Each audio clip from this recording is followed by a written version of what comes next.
have an artboard that's long enough to have two of your images that you have chosen, make sure you choose an image that has something that you don't want in the picture, such as a fence, a pole, a person in the background, blemishes on a face, and make sure that it's decent quality so that when you zoom in, it's not really, really blurry. So you're going to go to File, make sure I'm on Photoshop here, File, Open,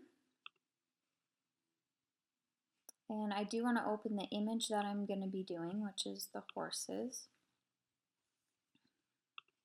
And then I'm going to do a new document that's a big enough artboard to fit two of these. My picture is about a 5x7, so I'm going to double that and make it a 5x14. Oh, and I'm going to make sure I'm in inches.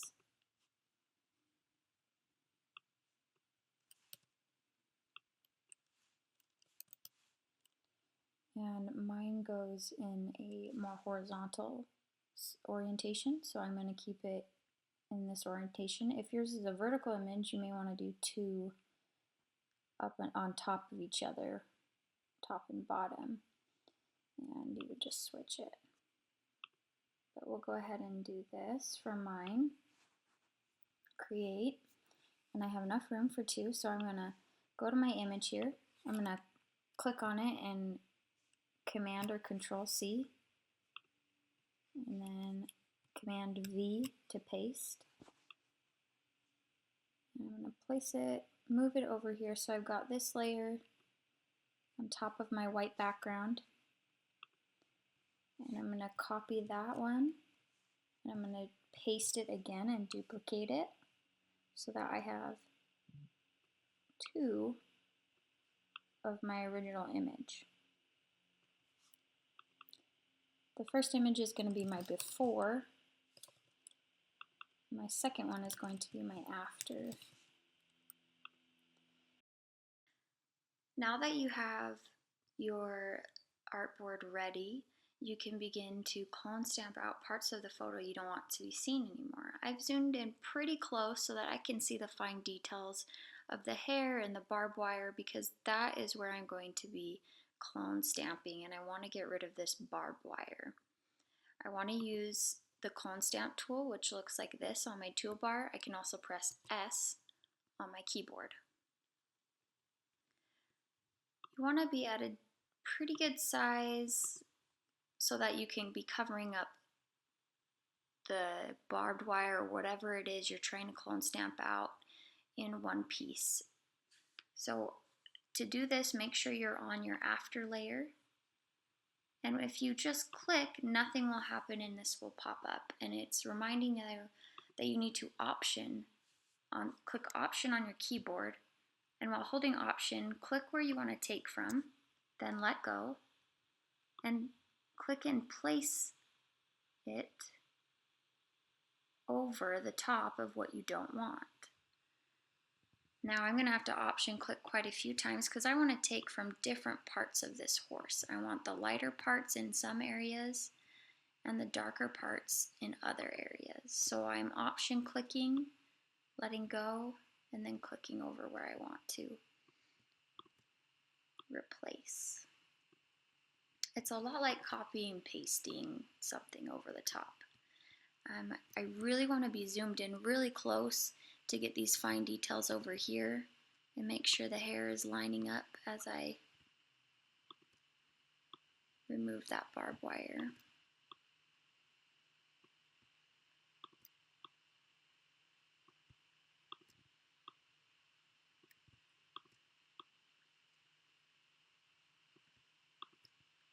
And this does take time. It can be time consuming, but the end result can be very nice, especially when you zoom in and work on little pieces at a time.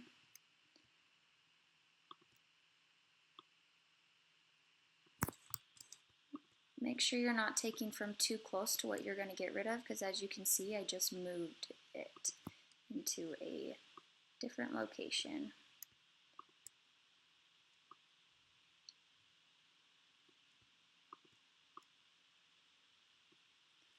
Okay, so I'm definitely not done. I still have a lot of work to do. I need to come over along this whole wire and replace it in all parts. Sometimes in these areas I can go a little bigger and it's not as time consuming. And it looks like it's blending really nicely right here. But I just want to make sure I'm taking from different areas often so that it doesn't look like it's just repeating my image over in a different area too much. So far so good. I'm not quite done. I will want to continue.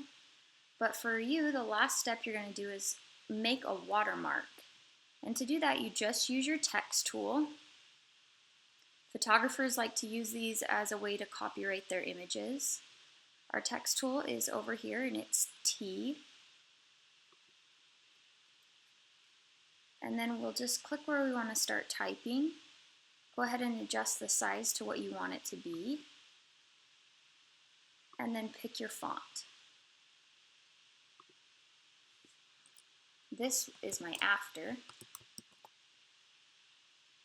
I have my text set to white because I want to now change the opacity so that it is kind of a see-through look to it, so it becomes a watermark. So I change it, drop it down to about 30. Now it's see-through, but I can still see it enough that it's readable, but it's not overpowering my photograph. Now I'm going to come over and do the same thing for this one, but call this one before. Change the opacity for this layer to the same thing as my other one. Now becomes 30. And I am all done. If you ever are working on a project and you need to stop what you're doing and take a break and save it, make sure you save it as a Photoshop file. That way you can come back in and you still have these layers here in Photoshop. When you're all completed, that is when you'll save it as a JPEG, and that's what you'll submit to Canvas. It is just a flat image and it does not save all the different layers.